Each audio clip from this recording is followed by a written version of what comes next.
Hey, somebody who ran this weekend was Laura Ingraham, who joins us right now. Laura, you ran to Atlanta for the big Bama FSU game. Had to be there. The new stadium. Had to see it. Had to feel the Saban power, and it was fun. We had a great time. We were cheering for Jalen Hurts, who I think is going to be in line for the Heisman this year. And it was a great game. The first game is always a little, you know, they're getting the kinks out. And I understand Saban was in his office at like 9:30 the next morning, making sure that process that he follows is adhered to. So it was a lot of fun. It's a beautiful stadium. The first hour, we're getting the kinks out. And then by the third hour, we bring in Laura Ingraham, and things are working perfectly. And of course, Alabama, for once, is probably going to be good this year. I'm pretty sure. They're okay. Yeah. Roll Tide. All right. On another note, there's another major issue. The president probably didn't get much sleep over the weekend. He doesn't sleep much anyway, because he said, I am not going to make my decision on Friday when it comes to this DREAM Act. I'm going to wait to the very last day, and we're going to announce it on Tuesday. That's today. It'll be at 11 o'clock. How do you feel about his decision to seemingly give it a 6-month stay and give Congress 6 months to work out something more permanent for kids who are brought here as children? Well, I think that a couple of things we have to think about here. Number one, Americans are dreamers too. They have a lot of dreams that have not been fulfilled because of a variety of reasons. A lot of them have to do with politicians not doing what they said they were going to do.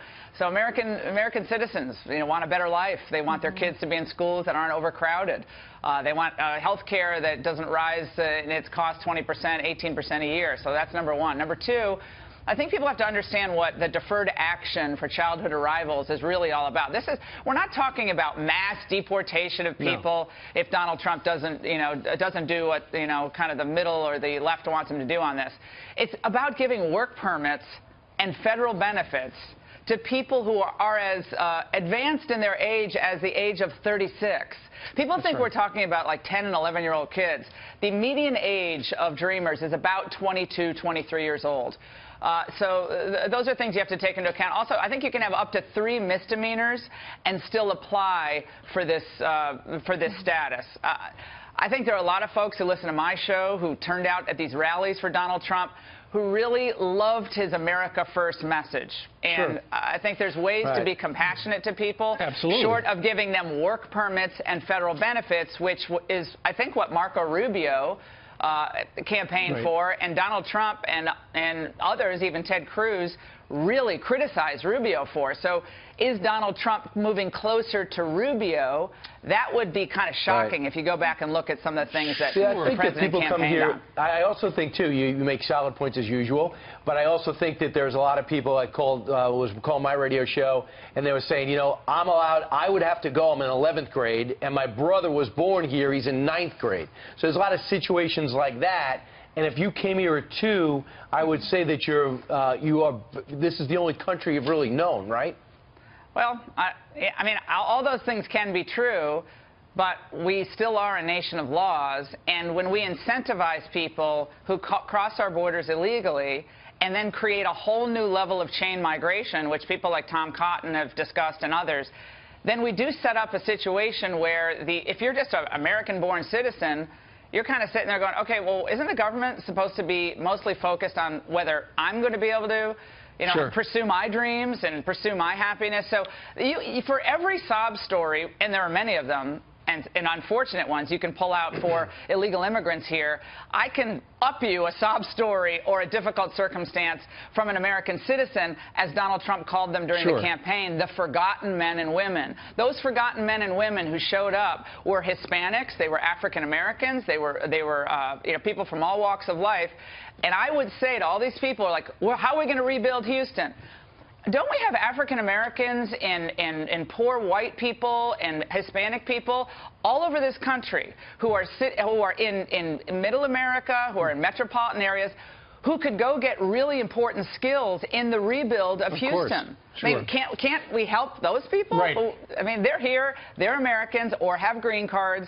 They need a marketable skill, too. So I think there are ways we can move forward without completely going 180 on what he campaigned Laura, on. those people have to agree to sit on a split rail fence and wait for people in trucks to come pick them up, like a lot of the other people were doing. I don't think Americans are lazy. Donald Trump campaigned on the fact that Americans have traditionally worked at every level of society. We did somehow survive and become the world's greatest superpower without open borders and millions of people here illegally. So we did somehow survive without dreamers. And Laura, the president, then candidate Donald Trump, campaigned on, I'm going to end the DACA program, but shortly after he was elected, he said, you know, I love the dreamers. We love the dreamers. And so now what he has done is ultimately, he could keep his campaign promise while at the same time do what Barack Obama did not do, and that would get a legislative remedy. Going to give him 6 months to figure out what to do. The president just tweeted 2 minutes ago, Congress, get ready to do your job, DACA. Wow. Well, that's okay. I mean, that's fine. But we know what Congress does.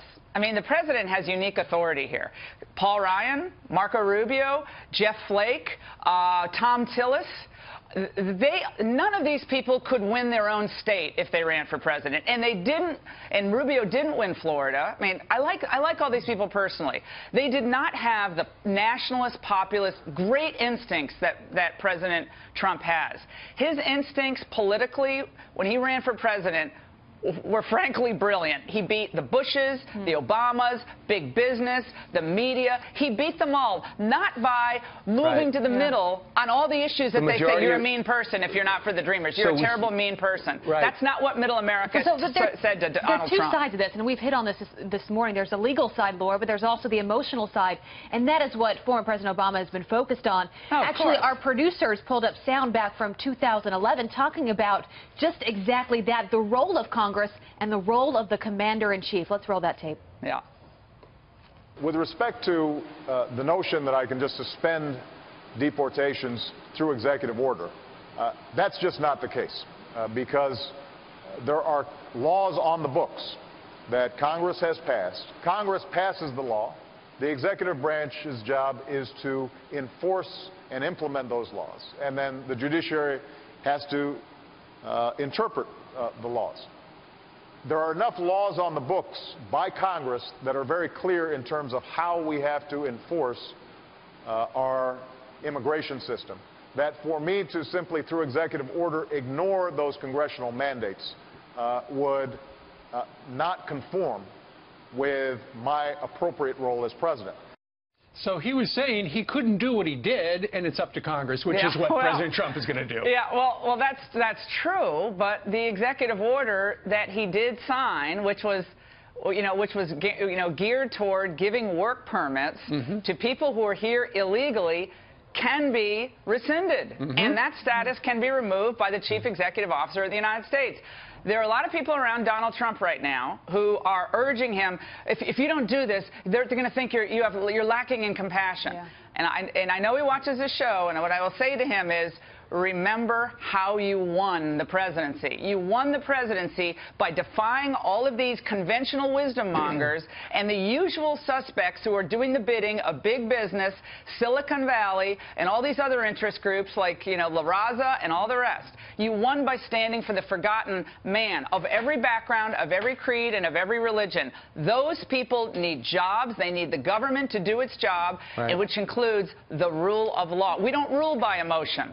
We rule by law. So if Congress wants to push basically a de facto amnesty of 1 million people and think that somehow middle America is going to stand up and cheer, good luck. Yeah, well, they've got the midterms a year from now, Laura, so we'll see how all that goes. Even Senator Tom Cotton says legalize. He said he supports legalization of the DACA deal. Senator Langford, the same thing.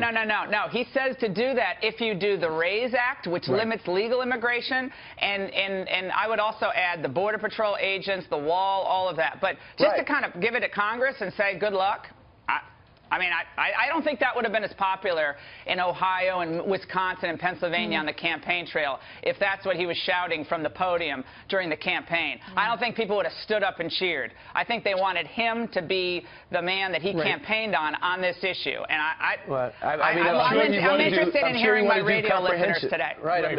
I'm sure he wants to do comprehensive, but right now the September 5th deal puts a deadline on just this element of it.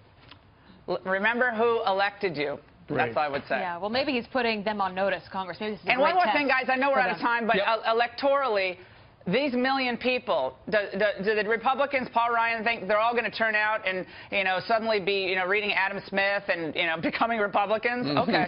I got to look at the demographic changes in the country, see how that's going to work for Republicans. All right, so 3 hours from right now, Jeff Sessions is going to announce they're going to phase it out, and Congress can work on it for the next 6 months to see if they can do something about it. Laura, always a pleasure. Thank you very much. Guys. Good to see you, Laura. She's going to go edit Lifezette online, and then she's going to do a radio show. It's going to be a busy day ahead.